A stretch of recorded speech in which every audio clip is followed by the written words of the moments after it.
Oh,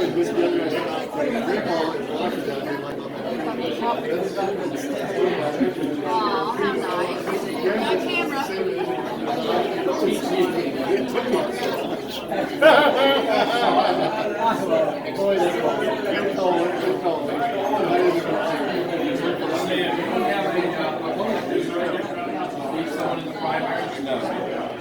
The same guy 3 times. Okay, fellas, let me get a little picture of you guys together here. Get over there, Chuck. 1, 2, and 3. Gotcha. Can't wait to hear you sing, Jack. Look forward to it.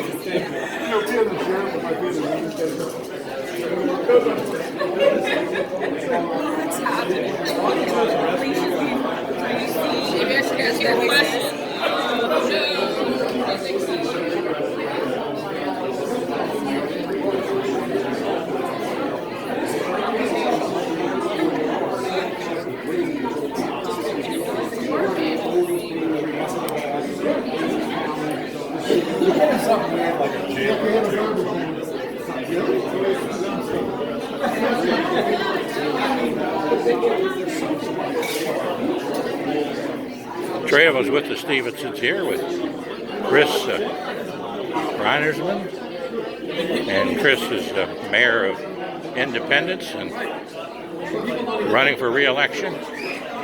Got a good crowd here at the Roses for a meet and greet. Got some folks on, got their shirts on. Can't beat that, can you? Praise the Lord and pass the ammunition.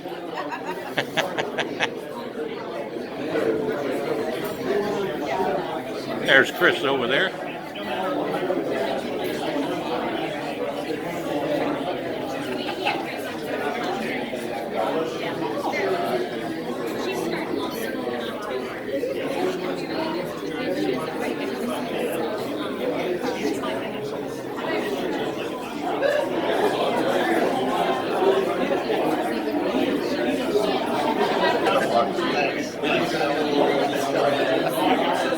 Gotta get a picture of you guys. I gotta find a video person, so let me do that, and then I will hand it off to you. Okay.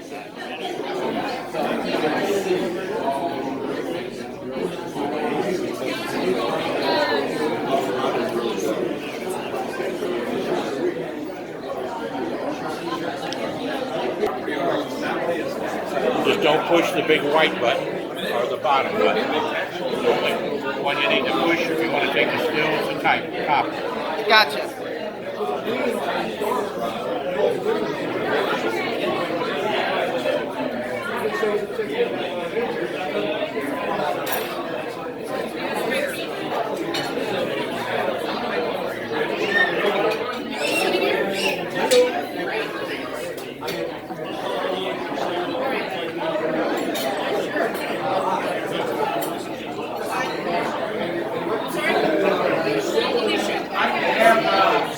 Everybody's attention. Y'all like to gather around over here. Right on in.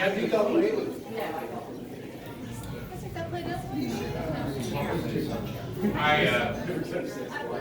want to say first this evening, it's an honor when you live in a town and you're just an old country boy. It's an honor to have the mayor ask you to say a little thing about him and sing a song for him. And Mayor Chris, I like to call him. I'll tell you this little story right in the beginning. As I see Jackie out there, David, Jackie Kane, and Chuck Corsenborn, and Chris, I see you back there. Hiding behind my beautiful wife. I think we probably have the best run city in the Commonwealth of Kentucky. With the mayor, we actually got 2 Chris's, haven't we? The mayor and the city manager. Boy, I tell you, we can't beat that for name recognition, can you, Mayor? We call it the Chris and Chris Show. That's right. Well, Chuck knows this.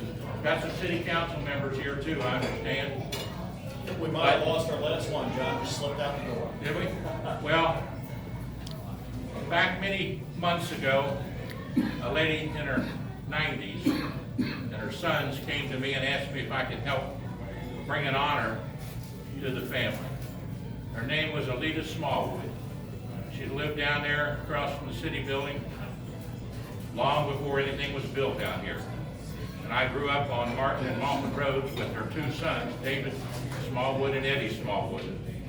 And Chris, the city of Independence, honored her, as well as Tim Mosier from the state legislature and the county judge, Knockelman, on the county level.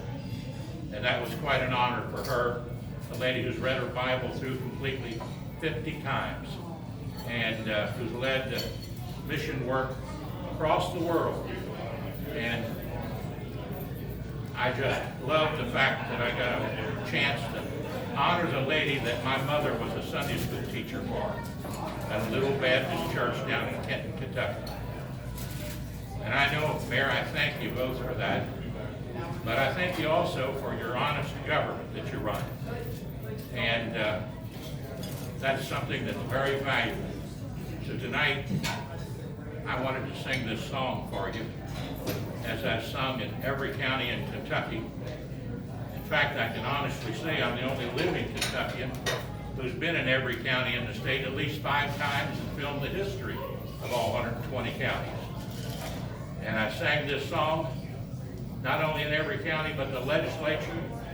And one night when a great man by the name of Biz Kane passed away, I was telling Jackie that across from their home, Kentucky Acres, I sat over there that night and asked the policemen, they come and asked me what I was doing.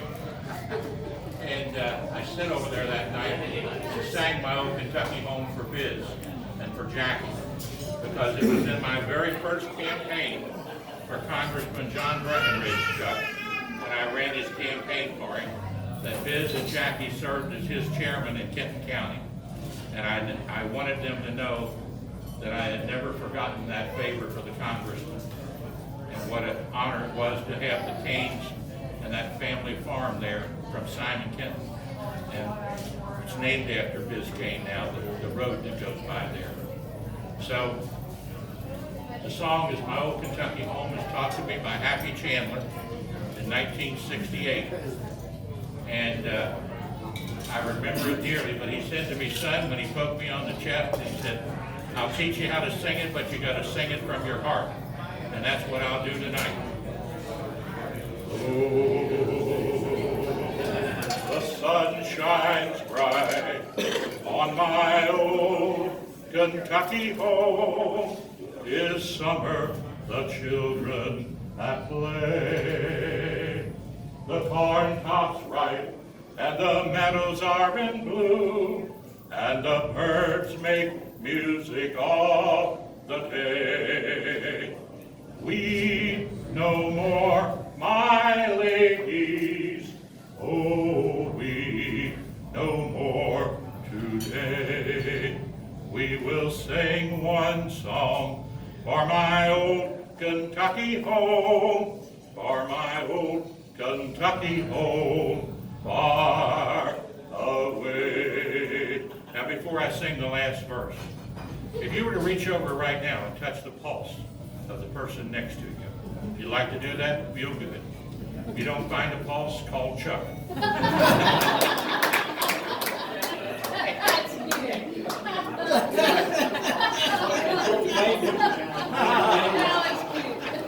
But that pulse knows no ethnicity. That pulse knows no particular political party. It knows no particular faith.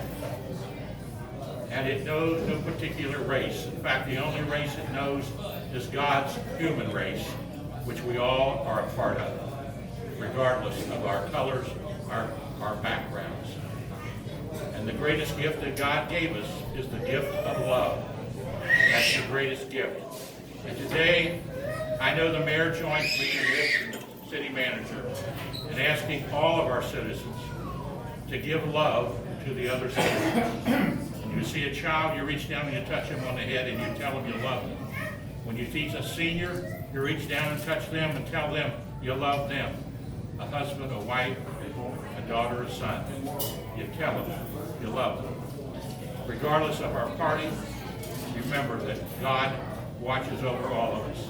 And the greatest gift He gave us is the gift of love. So remember the children. Oh, the children roll on the little cabin floor, all merry, all happy and bright. By and by, hard times comes a knocking at the door. Then my old Kentucky home says goodbye. Now join in with me. We no more, my ladies. Oh, we no more today. We will sing one song for my old Kentucky home. For my old Kentucky home. Far away. For my old Kentucky home.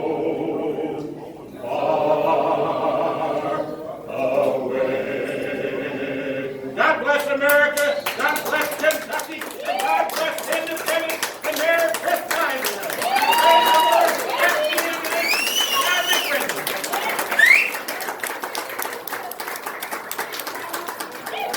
You know, you that aren't from independence, and it's not just an honor in independence, but for John to sing My Old Kentucky Home is quite a high honor, not just here, but throughout the Commonwealth. How are y'all doing? Thank you all for coming. I'm going to grab some notes. Do not be alarmed. I can't read, so it's really big. There aren't quite as many pages as it appears there. First one thing I want to say is what a privilege the last 4 years have been. This is a great city, and a lot of us have talked about it before, and as corny as it sounds, but I think those of us who live here know it. Donna and Stan certainly know it. They've been here for quite some time. But it is a great city, and it's almost infectious. You get involved, and you want to be involved more, and in various ways go and make things happen. So it has been an exciting time. I came into it, as many of you know, I'm a real estate appraiser, which is not all that interesting. What I tell people is as an appraiser, I saw the good, the bad, and the ugly of suburban development. I had an opportunity to come out here and saw what a great community it was. And I thought, man, if we could just, it's kind of at a crossroads. There's still a whole lot of future ahead of the city. There's a whole lot of land to be developed. We can kind of, if I can help point in a direction for a period of time, what a privilege it is, and it has been. And I don't think we're done yet.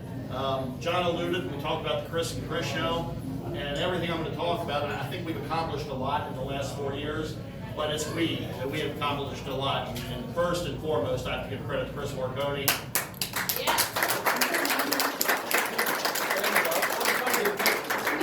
I moved to the city, heard he was running for mayor. I'll admit I went to high school with Chris. I was a little nervous, but as it turned out, he was an incredible mayor. Well, he's grown off a lot. He's got really tall. He got tall over the years. I was standing up here to get pictures. And it is across the board. It is Chief Tony Lucas and his predecessor, Chief Sean Butler over here. It is our city clerk, Gina Gabbard, our city attorneys floating around here somewhere right there. It's a great team we have in Independence. I'd like to say I'm proud of the fact that I assembled this team, and I had something to do with some of it. We had a lot of staff changes over the last 4 years, but many were in place, and there were just many great people lined up. Donnie Yeager, my predecessor as mayor, lined up some of these great people. As a matter of fact, she brought Chris back to Independence, which was one of the best things that could have happened to this city. We love you, Donna. I talked about, if you remember when I was running last time, you saw a lot of signs around, and you see it on some t-shirts here. Smart growth, new business, small town appeal. When I came in to talk about it, I told you how I thought I could do it, what I thought it meant, some ideas on how we could do it. I didn't just throw out platitudes for you. And I'm happy to say that we've been able to do that. And I kind of want to run down a few things. You know, on the smart growth side is what I said. We've got a great community here, but it doesn't happen by accident. So we can let the builders and developers do what they do best, which is build, but they're going to build what benefits them at a point in time, and that's fine. But you take a hard look at it. Is this what benefits our community in the long run? Is it sustainable in the long run? And that's been a focus of ours. And to throw out a few things that we've done to that end, a couple things we've done. I was finishing up my term on council. We worked to implement commercial development standards with commercial buildings, not crazy, over the top. You've got to build it exactly like this, but just some minimum standards. They have a little bit better quality building. Again, this is the community where we're in, our children are in, my grandchildren are in. All three of my kids live here. My I guess second youngest granddaughter is over here. So I want it to be a great place for them, not just for me now. So we worked on that. Once I became mayor, Chris and I worked with Planning and Development Services. We worked with local builders. We looked at all the stakeholders. Let's do the same on the residential side. Just a minimum development standard. So we have, let's see if we can kind of bring the level up a little bit. Without, again, not being over-intrusive, not over-regulating things. But we were able to accomplish that. We've looked at alternative, other kinds of housing we need. One of the problems here, and Don and I have had several of these conversations of back when we were on a zoning committee together, on council together, was there's nowhere to move in Independence when your kids are grown and you're ready to take it easy. You don't want to cut the grass anymore. There's not a lot of options in Independence. Still working on that. We're focusing on that. One of the things we did give was patio home development back here. And, Chris and I worked with that developer quite a bit, and I've talked to that developer many times since. They've done a lot of similar developments around Greater Cincinnati. And what they tell me is when they talk to a new community, they tell them you need to go talk to Independence. Because they say they've never been more warmly received. Well, the reason they were warmly received is because that's what we were looking for. And we wanted to lay the groundwork and make it an appealing place to build. Most recent thing we've done, we worked on updating our future land use map. We got a lot of land in Independence, and we got to pay attention to County Planning Commission threw out some ideas years ago. We got to stay on top of that and update it. And Chris and I, along with the planning company, poured over these maps and thought, what is the vision? What is going back to our small area studies, going back to public meetings when people said what they wanted. We listen to that, we work on that, and again, it's all about smart growth. Growth is great. Some people think growth is horrible, and I will admit that a lot of times I would have wished I would have been the last person to move to Independence, but the reality of it is that's not going to happen to any of us. We're not going to be the last person, so we can bury our heads in the sand and say, oh, this is terrible, they keep building more and more, or we can try to get in front of it, and that's what we've tried to do, and I think we've been pretty successful at that, of getting in front of it and kind of taking it in the direction we want it to go. New business, that's a challenge out here. One of the big challenges, as Chris knows, as Don knows, a lot of us know, is we don't have an interstate. You know what? That cuts both ways. I'm kind of okay with us not having an interstate. But while there are problems that come with an interstate, you also lose some opportunities with an interstate. They're not necessarily looking to build office parks in Independence, but we try when opportunities arise. One of the things we worked on, and I'll admit, this was a fail. I was on the health department's board of directors. I learned after I was elected mayor yet another meeting to go to. I got a call from the director of the health department saying, you're a mayor of a city over 15,000, you have a seat on our board. Well, I don't have time to go to any more meetings, I don't think I have time for it, but I'd like to do it for a year just to learn about it and move on. That was a great idea until Judge Nachman called me up and he said, hey, will you serve as vice chairman? I was down in my last few weeks as vice chairman, going to a lot more meetings than I wanted to. And they said, well, you understand, it's pretty much an ascendancy thing, you're next year's chairman. Whoa, where did this come from? But the good part about that was, A, I learned the health department does an incredible amount of work and helps our region, covers 4 counties. B, they were looking for a new building. They were building a new headquarters building, and man, we gave it everything we had to try to attract them here over on the west side of town on Turkeyfoot Road, to get them to that site. It didn't work out, but you know what? You got to swing a lot of pitches, and that's what we keep doing. We keep swinging at pitches, and it will work. It will pay off. We keep looking for opportunities. Chris and I have driven around with some of the bigger employers in the area. We're having conversations to attract new business. We're laying some great groundwork. We've got on our website. You can now go to our website and find any available commercial properties or land here in the city. How you doing, Bob? Thanks. How you doing, Simon? Didn't mean to crash the party. But we're trying to lay some groundwork and get business interested. Let them know what's available. What do we have? They'll skip over us very easy. There's a lot of choices here. So we worked on things like that. We took a look at 536. One of our biggest focuses has been for years, and Chris can tell you, and Donna can tell you. We thought we were going to have 536 from Boone County to this spot right here by 2005 or 6. He's still not here. We have a lot of trips to Frankfurt the last few years to keep plugging for that. And finally, this last year was able to get them to reshift it and get it back on track. But we're still several years out. Started working with Judge Nogman. The county applied for a build grant. It gives us a real opportunity to put together a good package. Offered to kick in some money from the city, went to city council, pledged some money towards this project. That's how these things get done. That is a game changer for us. 536.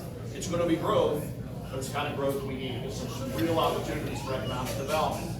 But we didn't want to just guess at that. So the next thing we did is we worked with an engineer and had him give us a high-level concept plan of, okay, how good is that area? What are the opportunities there? Started to put together what could be built, working with the topography that we know is challenging. Is it realistic?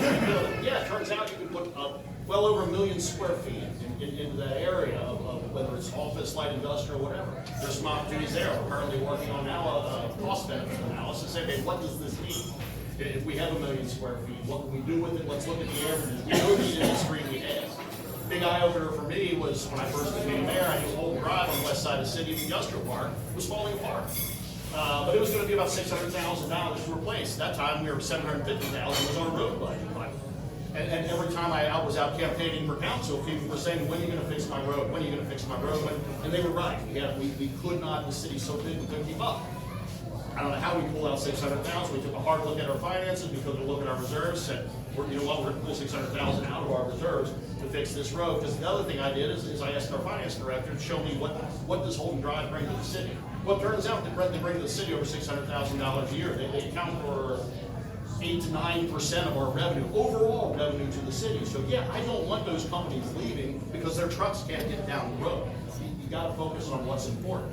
At the same time, we got to take care of the residents we have. So fortunately, thanks to my predecessors, we had healthy reserves and we were able to pull that along. So we're good at. Like I said, we just keep shooting for the new businesses, for the opportunities, and then the last thing is the small town. And it's the low end of the list, and it sounds like the most little feel-good, trite thing there is, but in fact, it's probably the most important thing there is. Because at the end of the day, those of us who live here, there's one reason we live here. We don't live here for the low taxes. We don't live here because there's a lot of great businesses. We don't live here because of the services for anything else. We live here because, despite the fact we're at about 27,000 and rising, it still feels like Mayberry here in a lot of ways. I was telling someone earlier, Mayberry on steroids. That's the term I've been using for the last 4 years, but it is. And it sounds silly, but it is. And I talk to people all the time that feel that way. And there's ways you do that in a city this size. We've got great events. We took a look at our great events and thought, how can we make them greater? We brought in new concessions to our Independence Day celebration. It's one of the top fireworks shows in the state. We didn't have beer at it, but some people want to drink beer at one of these events. We've got a great police department that security's not an issue. We brought that in. It's helped us offset fundraising. God love Donna for years, was on the phone with every business in town twisting their arm to give us money for our fireworks. Because, oh, by the way, one of the best fireworks shows in the state, there's no taxpayer dollars going to this. And that is a thank, among other things, a great thank you, Donna, who raised the money. And for the last several years, our host, Gary Holland, has been our generous title sponsor in Holland Restaurant. We've got 7 folks here. That makes it happen. But now, rather than trying to hit every business for everything we can, they got a lot of schools, they've got a lot. Through beer sales, that helps offset it, and sponsorships help that.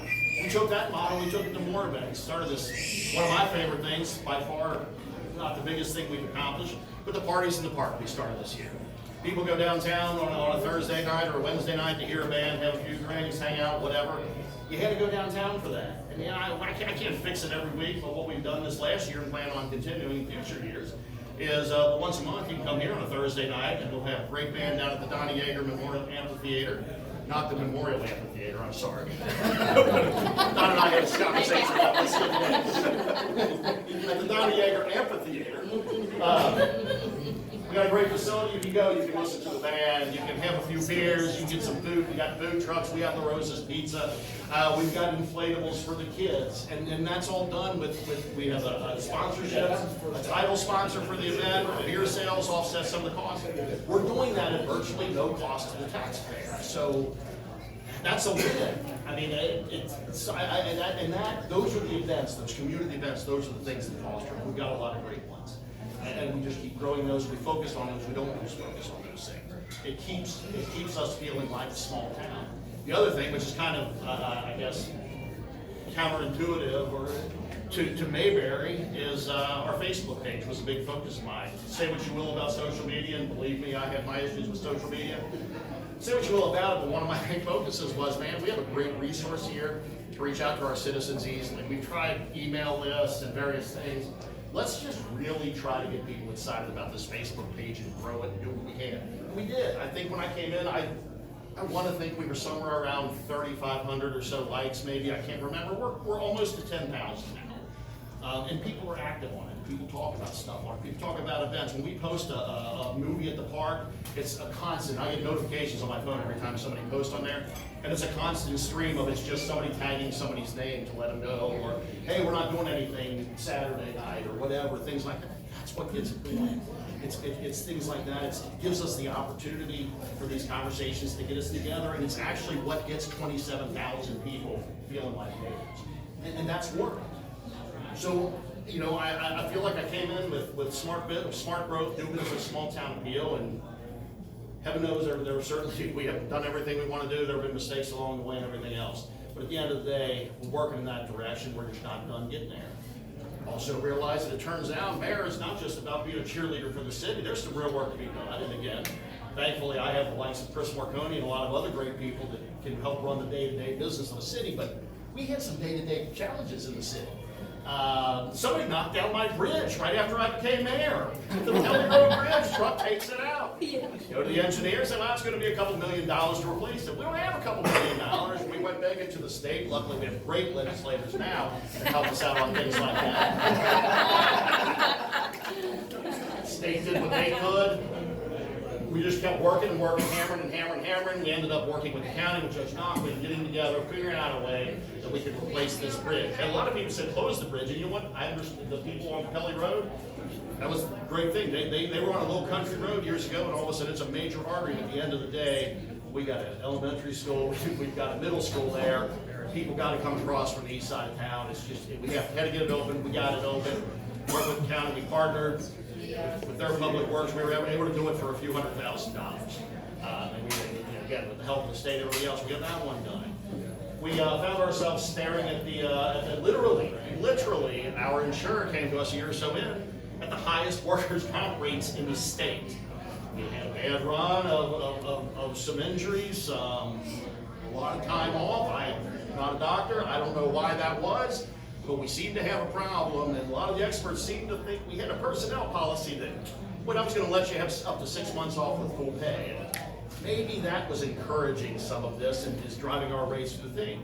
So we looked at it, and I'd love to take credit for that, and you know, I was behind it, and we worked on it, but Chris worked very hard to find what is the best option. To how can we curb this? And then we all sat down, we got our heads together, we came up with a personnel policy that took a look at that. But I'll tell you what, as mayor, and the sheriff can appreciate this, Brian can appreciate this, Sean can appreciate this, as mayor, when you realize that your employees are police officers, and you have a policy where, God forbid, something happens to them in the line of duty, that they're going to go down to 2/3 pay, that's a scary thing. And you don't feel good about that. Just because somebody abused it doesn't change the fact that there are legitimate injuries that happen. But it's not for us to say, it's for the doctors to say, we had to get over this hurdle, and we did. We got creative, we worked very hard on that personnel policy, and lo and behold, we maxed out. I think when I took office, we were at about $100,000 a year. I'm not going to be able to read this tiny number on here, so I'm not even going to try. Within a couple of years, as predicted by our insurers, it's you do something now, and you'll be lucky if you can step the tide in a few years. Within a couple, we capped out at nearly $200,000, and we have been on the downside. We got a hold of that. So, right, you know, there are these things, but again, we've got a great team here. We're moving forward, but at the same time, we're keeping the boat afloat, and I'm very proud of that. And it's having a great team around me. And that, I will take that as the best credit I can the pat on the back I'll give myself is I've been fortunate and the opportunity to put some good people behind me. I lost a great police chief, but he had groomed a great police chief for me. And I've got Tony Lucas as the chief of police, who studied under Sean Butler for years and has done an outstanding job as the incoming president of the Kentucky Association of Chiefs of Police. We've got a great PD. We lost a lot of people. You know, you grow in the 90s, you lose people around 2010, 2020 because retirement was done. We lost a lot of people. We brought in a lot of great, we've got a lot of great young officers. We're fortunate that we have a good number of experienced guys that show how to do right, continue to do the job right. It's been all of those things.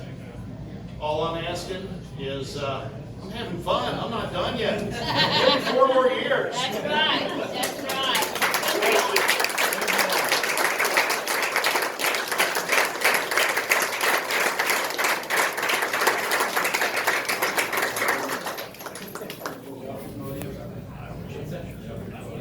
That's it. I won't run out there. Want to hit the stop button? Which is just the Oh my gosh, I think my arms are done. Thank you, my videographer. Yeah, you're quite There's my welcome. videographer right there. Thank you, you're quite welcome. And your name is? My name is Joe McCracken. God bless you. Thank you. And he said earlier it's not about him, but I want to tell you a real quick story. I'm in my backyard with my dog, and it's about 7:30 at night, and he, guys, going slow through my neighborhood, rolled down the window, hit bullets, hit some, you know, I mean, he's 24/7, he's committed, he's in the neighborhood dealing with something after hours, he's committed, and I just want to say that just from my heart. Thank you.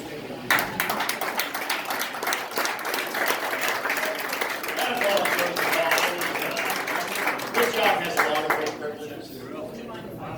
I don't at all. You would much rather hear me.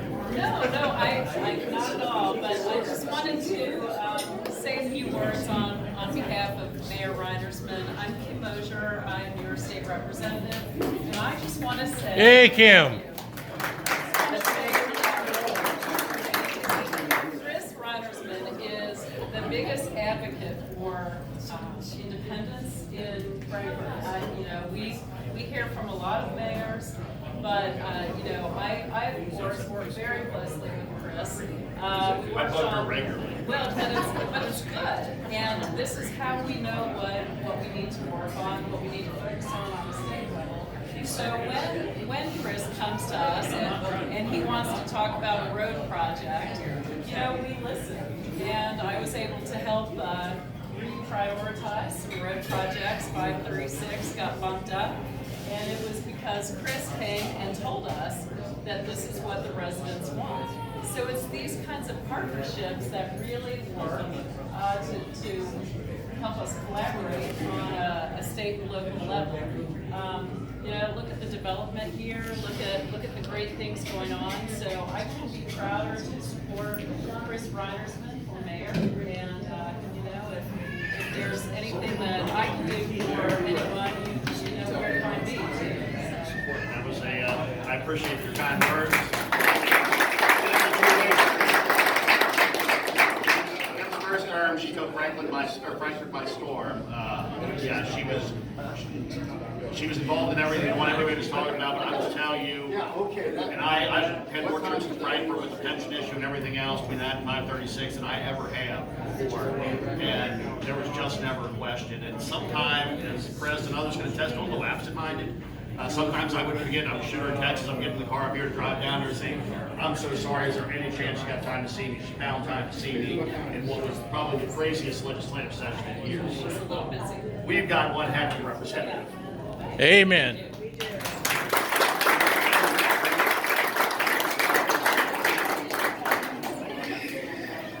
The Richardson Road Bridge too.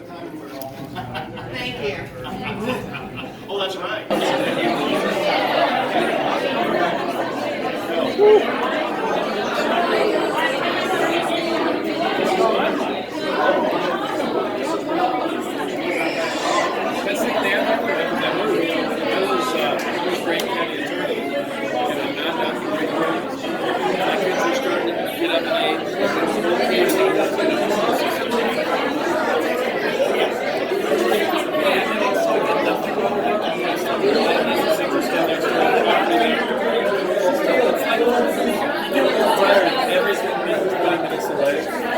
Chuck. such a beautiful voice. Oh my God, very beautiful. And that was from the heart. That almost made me cry. I appreciate that. God bless you. Which just starts the station. You're really like 30 minutes before us. We're like 45 to 50 downtown. It's just a cool place.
Right here, we have two distinguished Kenton Countyans. I'd have to say that one of them, Mr. Bell, bless his heart, is a member of the Taylor Mill City Council and mayor. Well, you were mayor both in the city council person were. And the mayor of Independence. I was born in the mayor of Taylor Mills town, so I'm a Taylor Mill rugrat. Grew up on Wolf Road for the first 7 or 8 years, and then moved out to Martin and Moffett Roads on the farm, become a farm boy. And Chris Reinersman is the mayor of Independence, where is my official address for my 75 years. So you two are the two mayors that I wouldn't say you're responsible for me, because that might be put too much on you. But I can say this, both cities are well recognized in the Commonwealth, and having traveled to almost every city in the Commonwealth of Kentucky, I am very proud of Independence and Taylor Mill and all of northern Kentucky, as well as the Commonwealth. God bless to both of you. Amen. And besides that, he had a mother that was wonderful too, Esther Bell. Oh yeah. And she was a campaigner, I'll tell you. She was. Well, we're going to say to LaRose is here, thank you very much for having Chris Reiserman come here and have his thing. We saw State Representative Kim Moser and Chris running for mayor, re-election to mayor. But I always wanted to say to Ignatius and to Mr. Holland, thank you for the fine facility here of LaRose's in Independence, Kentucky with Simon Kenton High School. And as I'm taking off here, I'll just say well, there's the state representative right there. Hi. Bless your heart. I always will say to you, happy trails to you until we meet again. Happy trails to you. I'm glad LaRose's is our friend. God bless you and have a great day now. You all take care. Nice to be here with you in Independence, Kentucky.